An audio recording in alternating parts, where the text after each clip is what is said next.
Scanning the scene in the city tonight, looking for you just to start up a fight.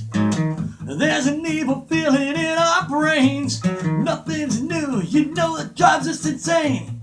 Running on our way, hiding, you will be dying, 1,000 deaths.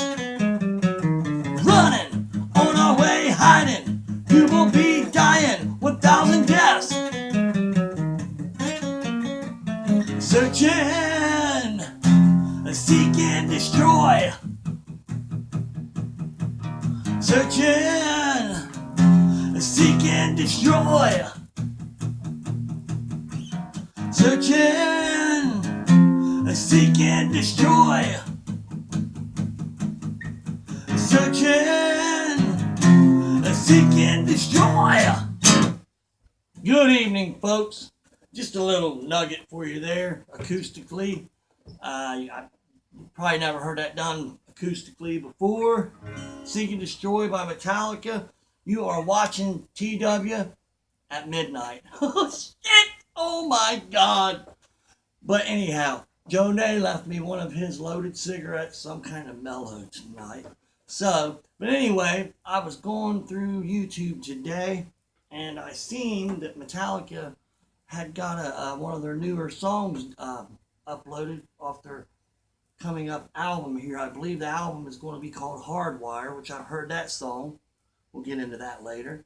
But they uploaded a new song called Moth and the Flames, I think.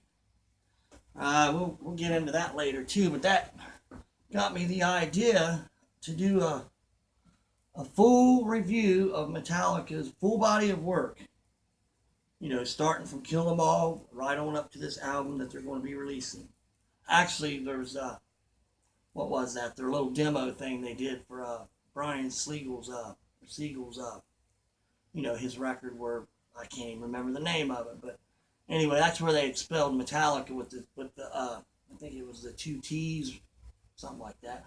But anyway, let's get started here. This is just in honor of them, going to be releasing their new album here really soon, I think. I hope so anyway.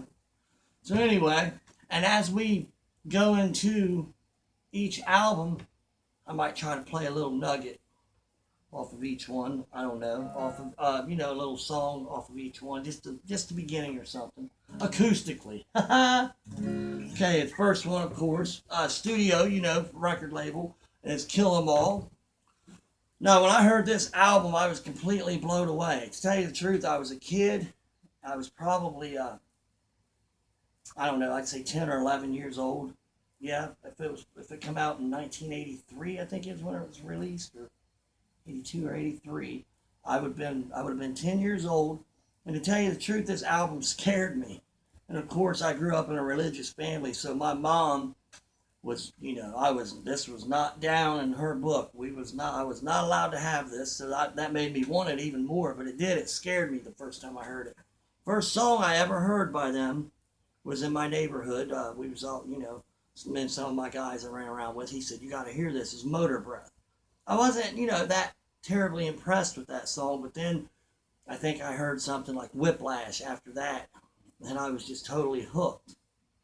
So, and then, I was already intrigued with the guitar by that point, and I heard Anesthesia, Pulling Teeth, and I was like, that's a bass? I couldn't believe it. So, they just blew me away. Every track on there, Dave Mustaine wrote a lot of those songs. I think he wrote Jump in the Fire. That's a great one. Great song. I'm not sure. I don't think he had any hand in Seek and Destroy.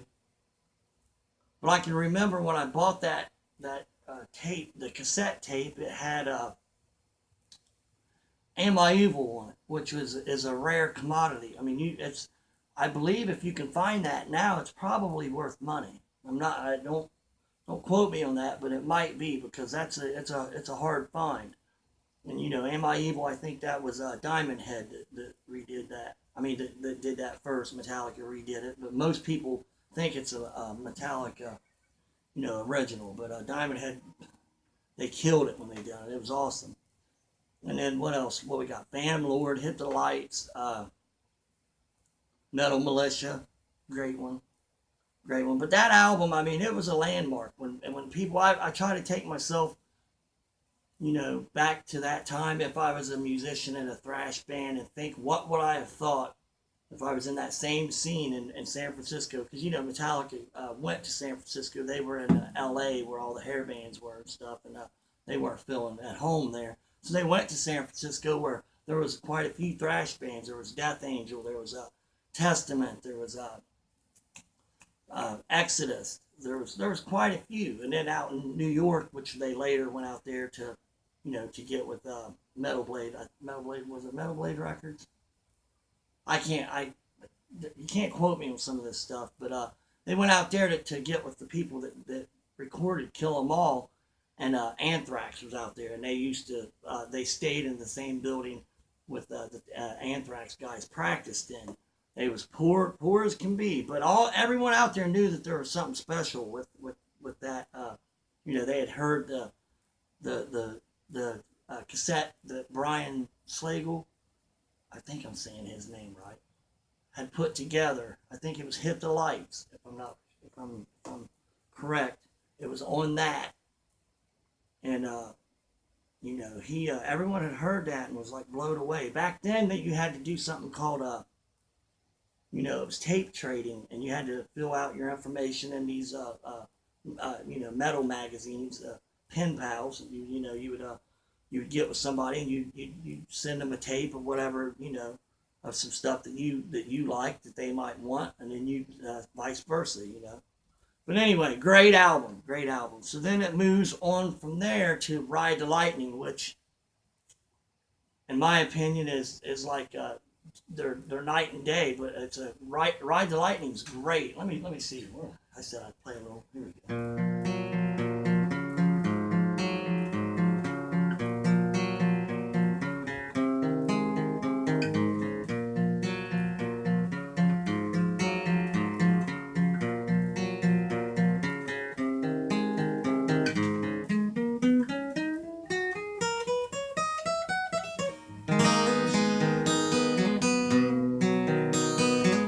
Tune it up a little bit.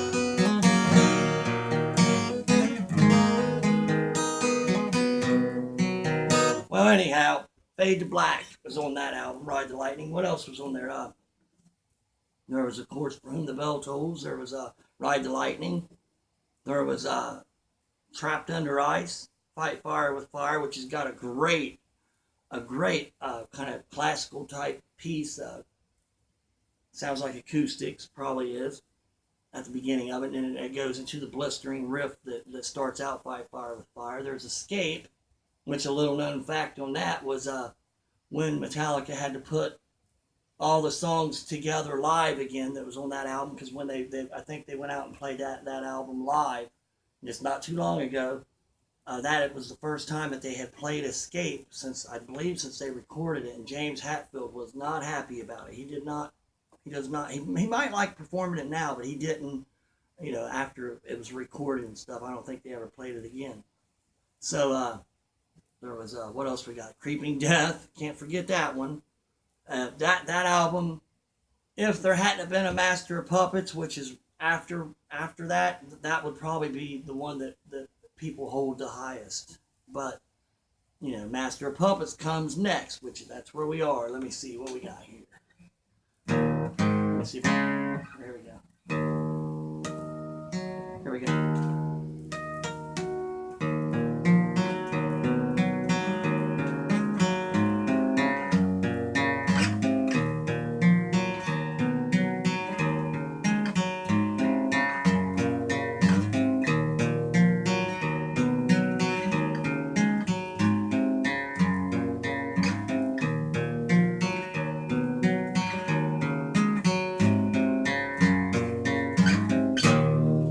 course, that anybody that knows Metallica knows what that is. Sanitarium, welcome home.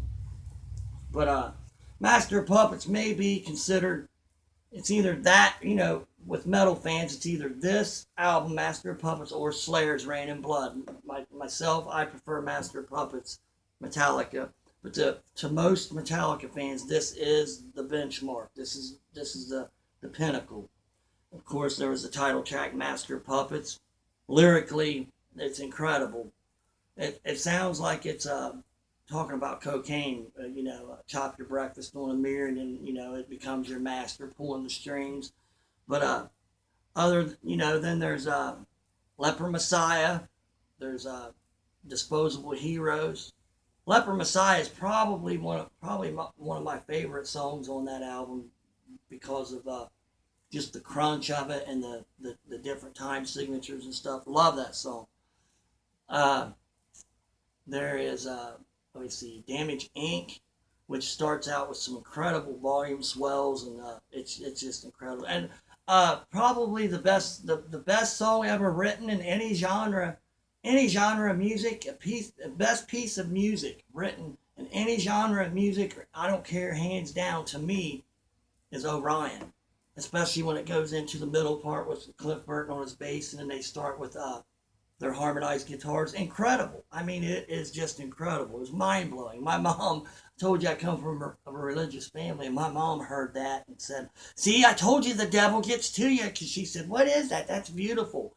Of course, when I told her, she was like, "No, you get that out of there. The devil comes in beautiful ways," So just a funny story with it. But what else is on that?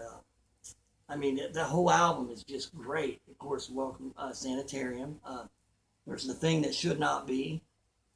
What else we got on there?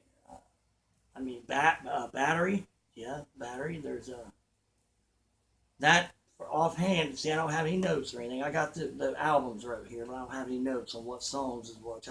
What songs on what albums. I like to at least pride myself on knowing a little bit of that. So, and then after that, we would go to Cliff Burton Dies.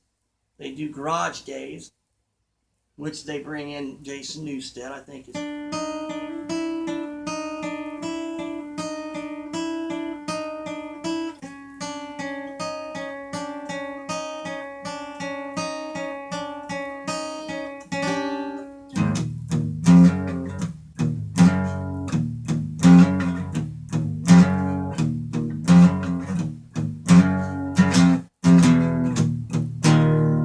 That would be Small Hours. Really, really creepy song. It's Garage Days was Jason Newsted's introduction to him. What was weird is you could actually hear his bass on this. It wasn't a full length album. I think it was called an EP maybe.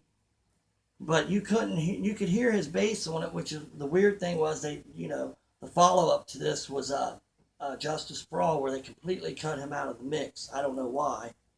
But anyway, so this album here is all covers. Small Hours, a band called Holocaust. They had Last Crest Green Hell, which was by, I believe, the Misfits. They had, I think, The Weight, which I believe would be Diamond Head. This is one of my favorite albums. I didn't know for years later that these were all cover songs. Metallica did these and they owned them. I mean, they done these songs great. Love this album. One of my favorites. So from there, we will go to Justice for All, which, like I said, they cut Jason Newsted's bass out, but this album is incredible. I mean, of course, you got the title track, Justice for All. You got The Shortest Straw. You got Harvester of Sorrow. Let me see if I can play anything. Let's see here.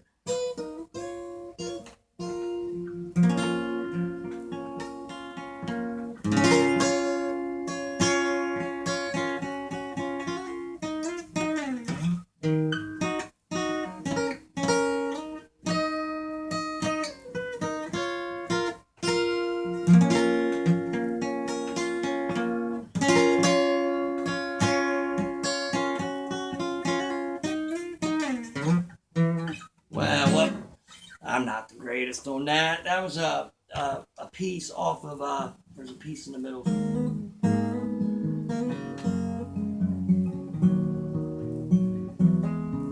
To Live Is To Die. That was an instrumental. Most of their albums have instrumentals on them, which are great. Like on Ride the Lightning, we go back to that. I forgot about Call of Cthulhu. But anyway, this album, I believe, starts off with Blackened, which, a lot of their albums start off out with some blistering songs. The Master of Puppets started out with Battery. This one starts out with Blackened. And then I think Eye of the Beholder is on here, Dyer's Eve, Frayed Ends of Sanity. Yeah, I think if I'm right, yeah, everything's correct so far. This album is incredible. Of course, the first time they had made a video was to the song One, the.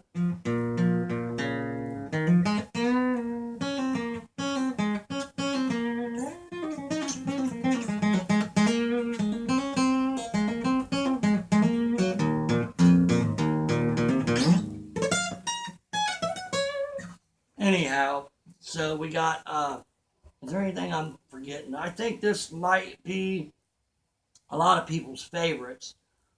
Like I said, I don't know. I from what I hear, from what you read and stuff, I think that they were just, trying to put Newstead through some hard, they didn't want him to think that he had walked into this perfect situation. They were still bitter that they had lost Cliff Burton, so I guess they, for whatever reason, that, that being the reason they were trying to, the hazing of Jason, they turned his bass down in the mix.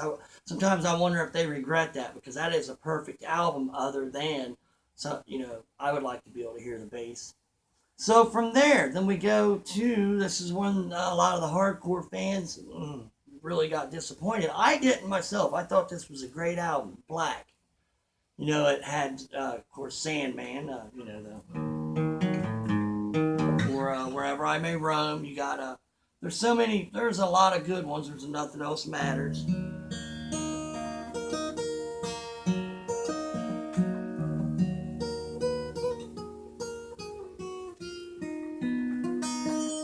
Anyhow, they have the Nothing Else Matters on there. They had The Unforgiven. Those are two of the songs when I heard the album. I can understand why, some of the hardcore fans had left. But I'm a lot different than that. I think that as people grow, they're trying to branch out into new things. Metallica, by this point, was, I think, into their late 20s, maybe even early 30s. So, they was changing. I mean, they're not so pissed off like they were in the beginning. Now they got money. But, there was My Friend of Misery on this. There was, let me see, The God That Failed. There was Don't Tread on Me. Great song. See, it's songs like that make me appreciate this album. Holier Than Thou. There was Sad But True, which was sampled in a couple hip-hop songs, I believe. From there, we could almost just stop the list now, because I don't know, what was it, Until It Sleeps, that came out on the radio off of Load. Load is the next album. It's when they cut their hair and wore makeup. Interesting fact, I don't know how many people even know this. If you ever watched the Alice in Chains Unplugged video, you will see, what's his name, Mike Inez, I think, the bass player, has got, right here, wrote on his bass, he's got, friends don't let friends get friends haircuts. The reason that he wrote that on there is because Metallica was there. I don't know if it was all of the members of Metallica, but I know at least a couple of them was there, that he wrote that on there because they had just got their hair cut. So that was kind of a joke to them. So, Load, what else was on that? Fuel. Fuel was actually, it wasn't a bad song. I mean, it was, Here's the thing about Metallica's, there are songs that don't fly with me, a lot of them. If they were from any other band, I would say, that's a great song. Hear this new band that just put this out. But Metallica is such a great band that songs like that don't fly because they write such pinnacles. I mean, songs that are just unbelievable. So that, they set the bar so high that even these, pretty good songs aren't going to cut it with their catalog.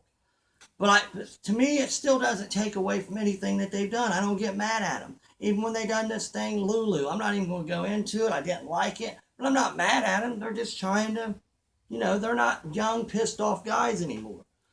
Then there's Load or Reload. I can't even name a song off of that. And S&M comes in there some. I mean, I'm kind of a Metallica expert a little bit. I mean, I know a lot about it, but this period here, I wasn't. Have to say I wasn't into them. And as far as Saint Anger goes, I was mad at him for that. That's one I was mad at. I've heard local garage bands that sound better than that. I went and bought that, and I literally threw it out the window. I did. I mean, I didn't even, the first song didn't even, then someone had told me that there wasn't, I don't know, because I've never heard all the songs on that someone had told me that there is not one Kirk Hammett solo on there. And I don't know. There's not enough I can say about my rage for this CD. I think it's the worst metal CD ever put out. It is mind-boggling that they would release something like that. Being one of probably the greatest rock band that's ever been, up there with Zeppelin, Guns N' Roses. I hold them up there with all these great bands. So after that, though, this is where a lot of people don't like Death Magnetic. To me, that was a great album. I hold it right up there with some of their best. It starts out with that was my life, that was just your life, something like that. This starts out with the eerie, like the heart pumping. Then it goes into, I think, End of the Line or something. Then there's All Nightmare Long. There's Broken, Beat, and Scarred. There's a Cyanide. There's Judas Kiss, which is a great one. They're back to doing longer songs. They're back to doing instrumentals. It's Suicide Redemption. There's My Apocalypse, which I've read some comments on YouTube where people said My Apocalypse sounded like Slayer. It might, they could have had a little of a Slayer sound because Rick Rubin produced that, which most of you know that he produced Slayer. So if some of their stuff when there sounds like Slayer, that's the reason why. But this was a great album. And then they put out something I can't see. I don't even remember the name. I thought it was garbage, but I'm not mad at them for it. It was the throwaway songs to this album. It's maybe Beyond Death Magnetic Beyond or something. You could see why they were throwaway songs and they should have stayed in the trash because they were terrible songs. Good riffs on each song, but the songs themselves terrible. So if I was them, I would have kept some of the riffs and put them in on other songs. So, that being said, I can't remember what year that was. Maybe 2008, 2009. We've waited this long for them to come out with what is going to be released here really soon, Hardwire.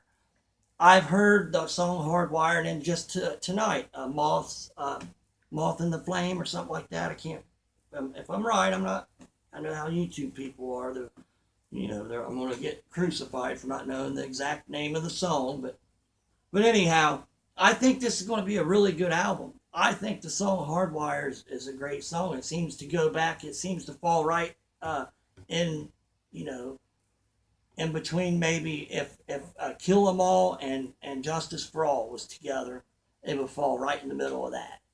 It's got kind of the Kill 'Em All punk vibe to it, but it's also got the Justice for All sound. You can hear the bass in it. The Moth, I've only listened to it one time. Moth in the Flame, I think it is, it sounds like it's good songwriting, good musicianship. See, I don't care what people say about Lars and Kirk Hammett. I ain't gonna get on this bill, but Kirk Hammett's not the best guitar player in the world, but he's played on some of the best songs of all time. Has his solos on them. He is a good guitarist. I don't care. I know he uses the wah-wah. People say that covers up mistakes, and it does. I use it a lot myself. But it's still a good tool to use, and nothing wrong with it. But anyway, I listened to the Moth and the Flame. I'm probably saying that wrong. It sounds like it's good musicianship, and it's a good song, it seems like. However, it just didn't catch me. It didn't pull me in the first time. So, Hardwire did. So, that being said, I think it's going back to Death Magnetic. The first song I'd heard off of that was because it was on the radio was The Day That Never Comes. If I would have took my opinion of that and based it on the rest of the album, I wouldn't have got it because I don't like that song. But I love that album, so I'm glad I didn't do that. So if you hear Moth in the Flame or whatever first, don't let that be your deciding factor on whether you get the album. Get the album anyway. I can tell you it's probably going to be a good one. So with that being said, I'm out, people. Until next time, TW at midnight.